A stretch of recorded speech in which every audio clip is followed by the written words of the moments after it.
जी औज़ुबिल्लाहि मिनश्शैतानिर्रजीम बिस्मिल्लाहिर्रहमानिर्रहीम। अस्सलाम वालेकुम। आप लोगों का शुक्रिया जो इंतज़ार कर रहे थे। कुछ देर हो गई अपने कुछ काम की वजह से। बहरहाल जी, कोविड के मौजू को आगे बढ़ाते हैं। आज 29 अप्रैल का दिन है, लेकिन इस वक्त 30 अप्रैल शुरू हो चुका है।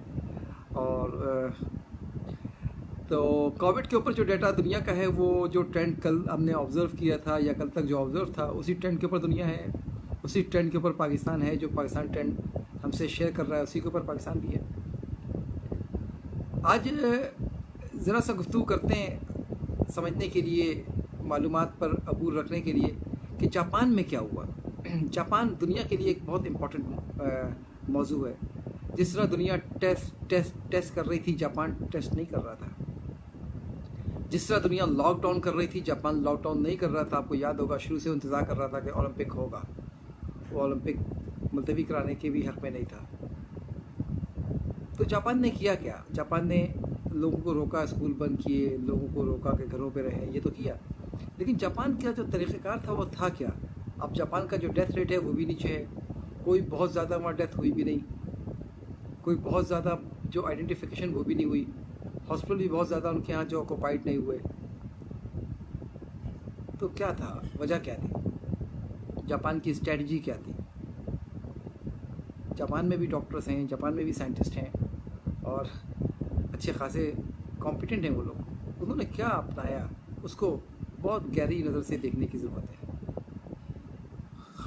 वो मैं आज आपसे शेयर करता हूँ उन्होंने क्या किया। अभी आज की तारीख़ तक जापान अपनी उस पर कामयाब है या नहीं है, वो तो आने वाला वक्त तय करेगा।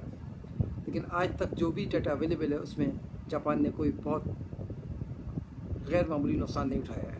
जो मामूली नुकसान जो दुनिया भर में है, वो उसके साथ भी है। तो जापान ने जो अप्रोच अपनाया, इसका नाम था क्लस्टर बेस्ड अप्रोच। जमघट्टे का पीछा करना।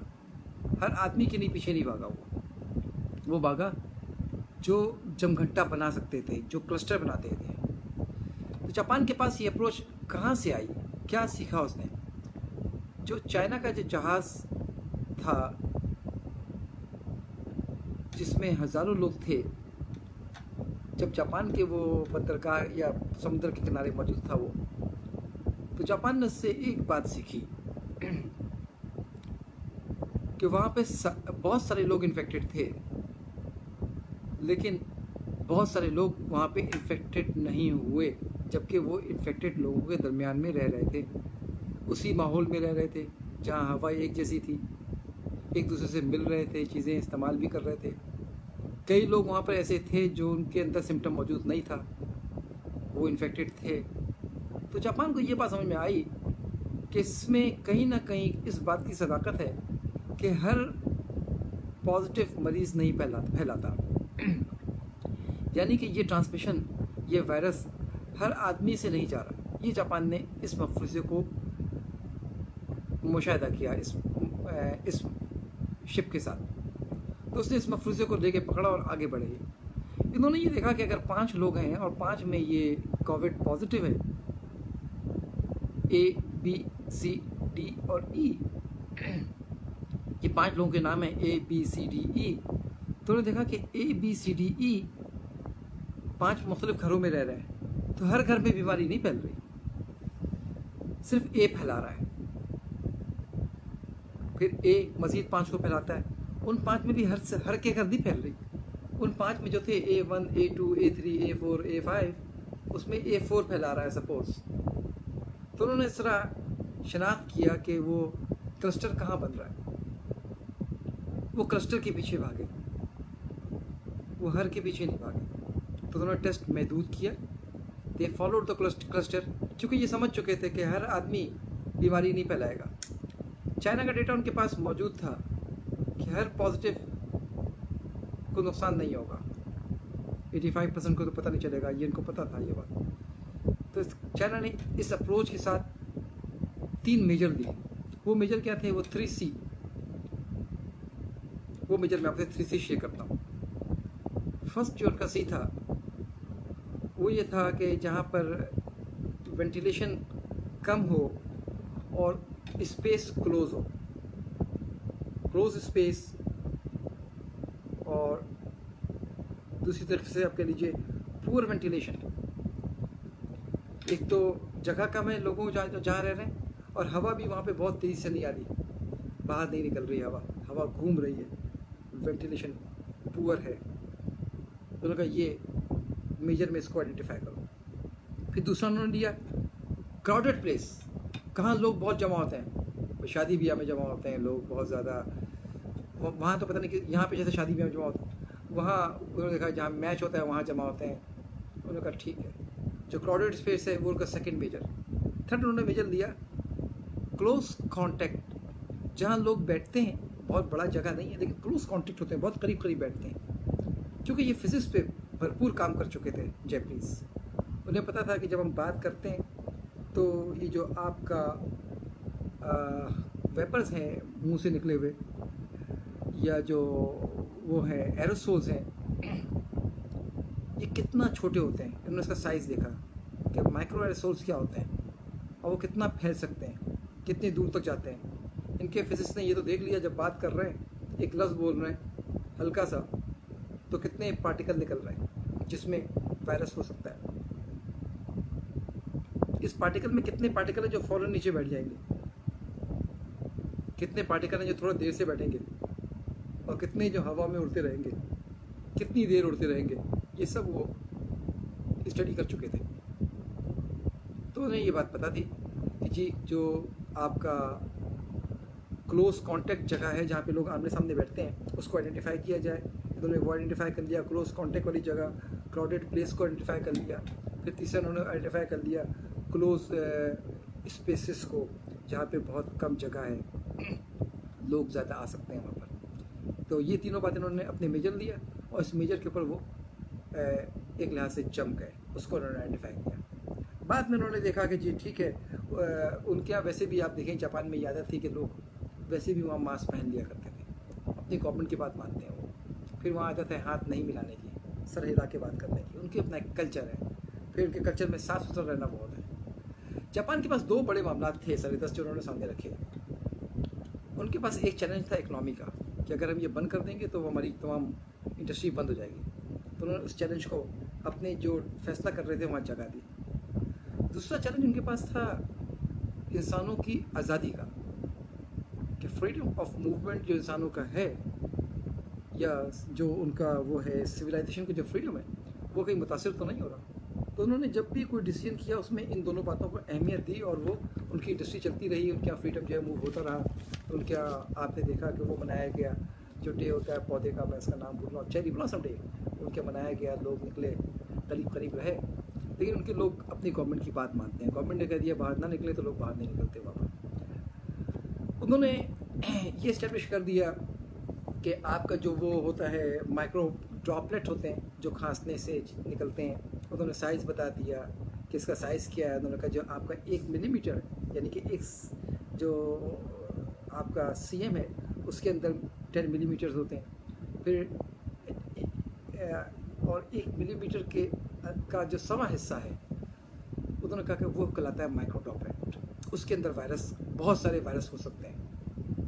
तो ये उन्होंने बता दिया। उन्होंने ये बता दिया कि जी किस स्पीड से निकलते हैं, हवा में कितनी देर रहते हैं। अगर खिड़की खुल जाए तो वो जो 20 मिनट रहना था माइक्रो ड्रॉपलेट को, वो खिड़की खुले तो फ़ौरन निकल जाता है। अगर दोनों आमने सामने खिड़की हो तो क्विकली निकल जाता है। लेकिन अगर निकलने के पैसेज में मैं यहाँ पे खांस रहा हूँ, यहाँ खिड़की है और यूँ निकल रहा है वो, तो सामने अगर बराबर में मेरा बेटा आएगा तो मेरी खांसने की ड्रॉपलेट उससे एक्सपोज हो सकता है। लेकिन कितना चांस है कि वो रिटेन करेगा, कितना चांस है कि मेरे बीमारी में फैला सकूँगा, ये सब बातें उनके जहन में थी।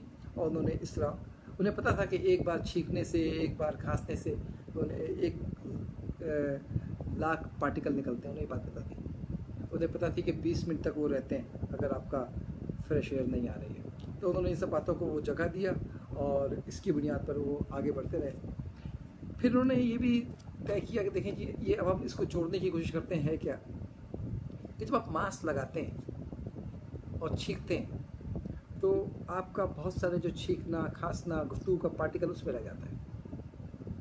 अब 2 लोग अगर मास्क लगा लें, अब इस इन्फेक्शन में सबसे बड़ा मसला क्या है, ये सवाल मेरे पास बार बार आ रहा है, क्या ये इन्फेक्शन, ये वायरस ख़त्म हो सकता है?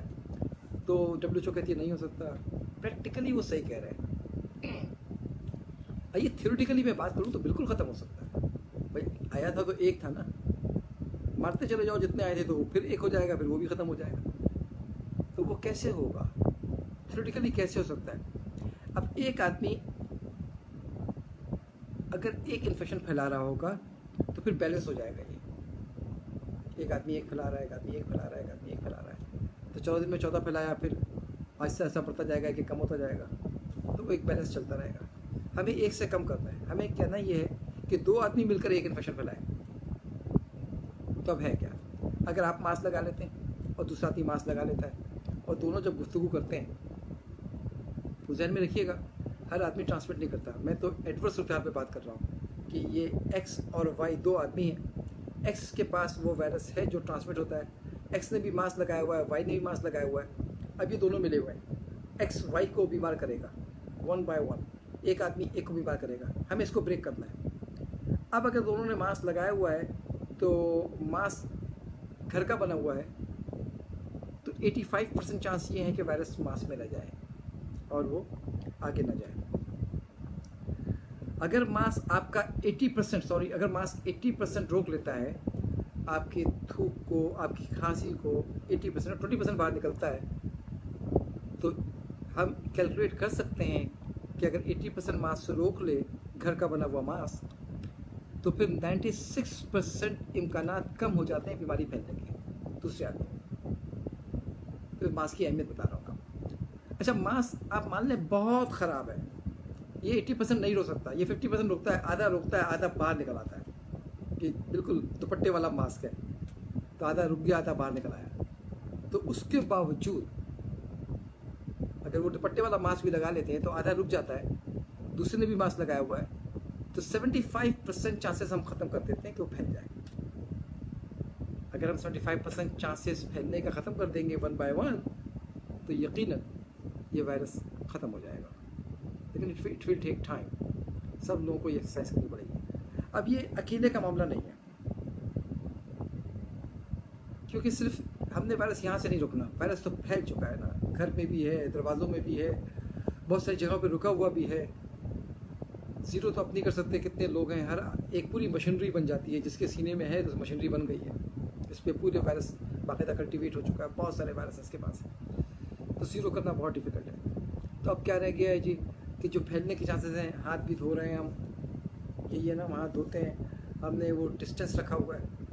फिर मैं दोबारा मौका मिला है बताने का, मैं एक सरकारी कागजात में देख रहा हूँ लिखा हुआ है सोशल डिस्टेंस मेंटेन करें। भाई सोशल डिस्टेंस मेंटेन ना करें, फिजिकल डिस्टेंस के लिए बात की जा रही है, सोशल डिस्टेंस की बात नहीं की जा रही। कुछ लॉजिकल बात भी करें। अगर एक घर में जो बाप बेटे रहते हैं, उन बाप बेटे को मस्जिद में अगर वो साथ खड़े हो जाएंगे तो कोई मसला नहीं होगा कि मस्जिद में खड़े हो गए। आप ज़रा मुंह से निकली हुई जो पार्टिकल्स हैं ना, उसका भी रुख भी देखिएगा।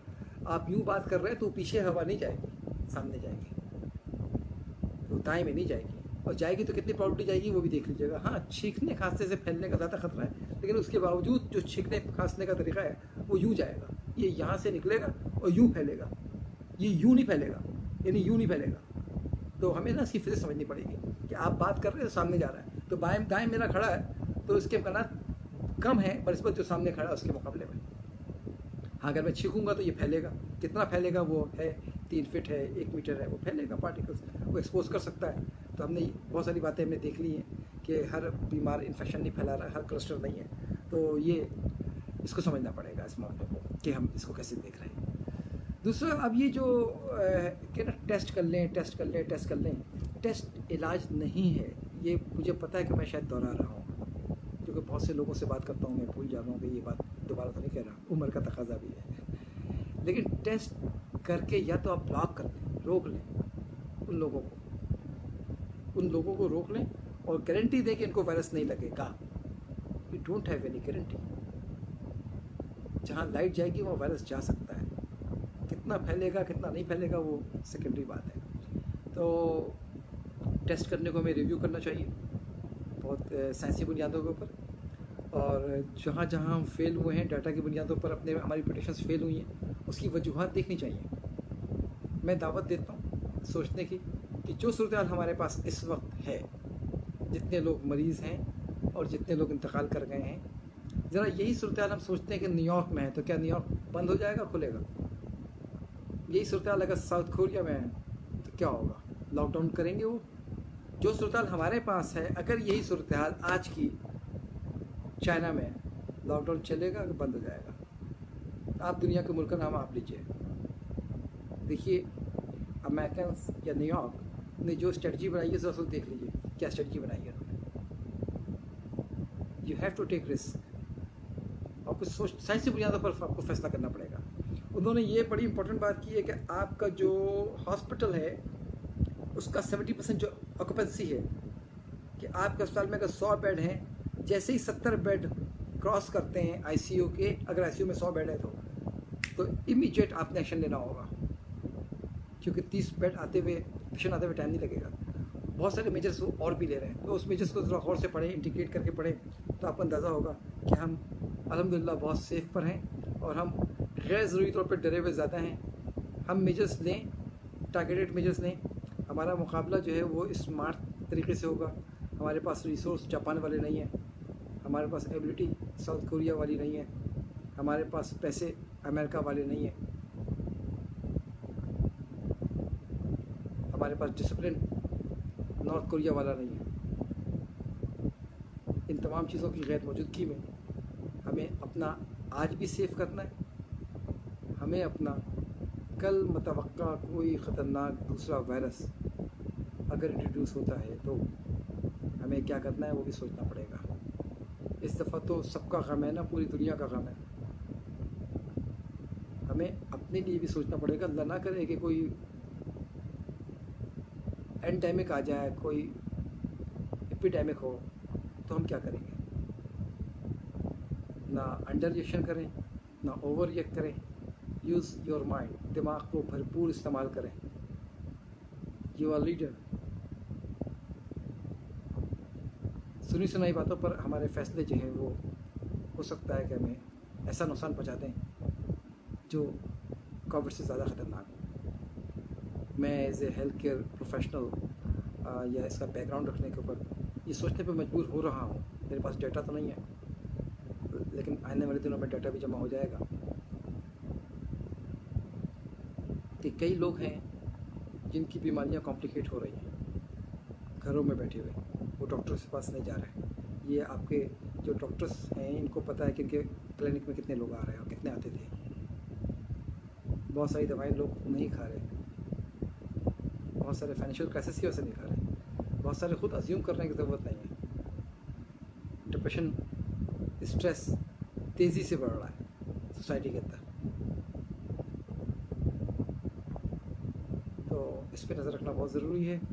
मुझे लगता है कि जो हेल्थ क्राइसिस आने वाला है आने वाले दिनों में, वो इससे ज़्यादा हौलनाक होगा।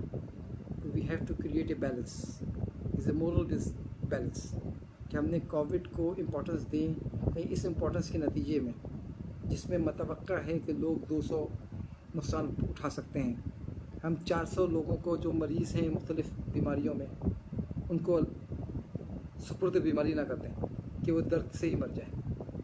ज़रा उनका डाटा हमारे पास नहीं है, कैंसर के मरीज़ों का हमारे पास डाटा मौजूद नहीं है, सांस रुकने वाले मरीज़ों का हमारे पास डाटा मौजूद नहीं है, किनकी आँखें जा रही हैं, उनकी सर्जरी की ज़रूरत थी, रेटिना किसका डिटैच हो चुका था, किसकी ब्रेन सर्जरी बाकी थी, किसका अपेंडिक्स का था, कौन स्ट्रोक में है। हमें ये सब देखना पड़ेगा। किसका रीनल जो है वो फेलियर होने जा रहा है, किसका लिवर फेलियर होने जा रहा है, कौन और दूसरी बीमारियों में है, किसका वो एंटीट्यूबर क्लासेस जो है वो रिलैप्स कर रहा है। सारी बातों पे हमें नज़र रखनी पड़ेगी। आप लोगों का साथ रहने का बहुत शुक्रिया। इंशाल्लाह गुफ्तगू जारी रखेंगे। अल्लाह ताला कोविड से हम सबकी जान छुड़ाए। मेरा, आपका, हम सबका अल्लाह हामी व नासिर। फ़ी अमानिल्लाह।